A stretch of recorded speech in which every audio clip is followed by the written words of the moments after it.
සුබ දවසක් කියලා ඔයාලා හැමෝම සාදරයෙන් පිළිගන්නවා ටෙක්නික් වයිබ් YouTube channel එකෙන් අරගෙන තවත් සුපිරි වීඩියෝ එකකට. ඉතින් WhatsApp එකට අලුතෙන් ආපු අප්ඩේට් උත් එක්ක WhatsApp DP එකක් ස්ක්‍රීන්ෂොට් ගහන්නවත් එහෙම නැත්නම් ඩවුන්ලෝඩ් කරන්නවත් පුළුවන් වෙන්නේ නැහැ. ඉතින් මම අද කියලා දෙන විදිහෙන් ඔයාලට පුළුවන් WhatsApp DP එකක් ලේසියෙන්ම ඩවුන්ලෝඩ් කරගන්න. එහෙනම් වැඩි කතා නැතුව වීඩියෝ එකට සෙට් වෙමු.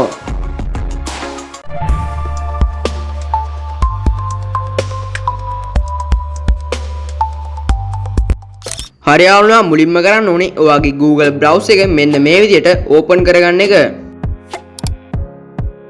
open වුණාට පස්සේ ඔයා search bar එකේ search කරන්න ඕනේ WhatsApp DP download කියලා.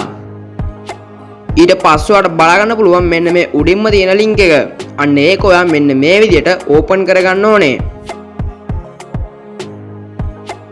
ඉතින් open වුණාට පස්සේ ඔයාට බලා ගන්න පුළුවන් මෙන්න මේ විදිහේ interface එකක්.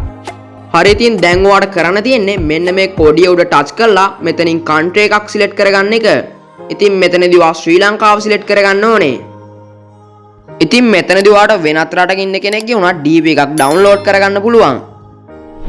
හරි ඉතින් දැන් ඔයාලට කරන්න තියෙන්නේ DP එක ඩවුන්ලෝඩ් කරන්න ඕන කෙනාගේ WhatsApp number එක මෙතනට ඇඩ් කරගන්න එක. ඉතින් ඊට පස්සේ ඔයාලට බලා ගන්න පුළුවන් මෙන්න මේ පල්ලෙහායින් තියෙන view profile picture කියන option එක. අන්න ඒක උඩ ටච් කරගන්න ඕනේ. ඉතින් ඊට පස්සේ ඔයාලට බලා ගන්න පුළුවන් මෙන්න මේ විදිහට අපේ DP එක load වෙනවා. හරි ඉතින් ටික වෙලාවකට පස්සේ ඔයාලට බලා ගන්න පුළුවන් ඔයා ඇඩ් කරගත්ත number එකේ DP එක මෙන්න මේ විදිහට ඇවිල්ලා තියෙනවා. ඉතින් ඔයාලට පුළුවන් මෙන්න මේ පල්ලෙහායින් තියෙන save DP කියන එක උඩ ටච් කරලා මේ ෆොටෝ එක ඔයාගේ gallery එකට download කරගන්න. හරි ඉතින් ඔයාලට බලා ගන්න පුළුවන් මෙන්න මේ විදිහට අපේ DP ෆොටෝ එක ගැලරි එකට ඩවුන්ලෝඩ් වෙලා තියෙනවා. හරියවුන ඉතින් මේ වැඩේ ඔයාලට කරන්න පුළුවන් වෙන්නේ ඔයා DP එක ඩවුන්ලෝඩ් කරන කෙනා DP එක everyone දාලා තිබ්බොත් විතරයි. එහෙම නැති වුණොත් ඔයාලට මේ වැඩේ කරන්න පුළුවන් වෙන්නේ නැහැ. හරි ඉතින් දැන් ඔයාලටත් පුළුවන් මේ විදිහට ඕනෑම කෙනෙක්ගේ DP එකක් ඩවුන්ලෝඩ් කරගන්න.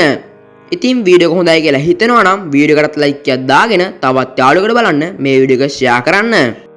එහෙනම් අදට මේ වීඩියෝ එක මෙතනින් ඉවර කරනවා. මේ වගේ තවත් සුපිරි වීඩියෝ බලන්න මගේ YouTube channel එකත් subscribe කරලා තියාගන්න.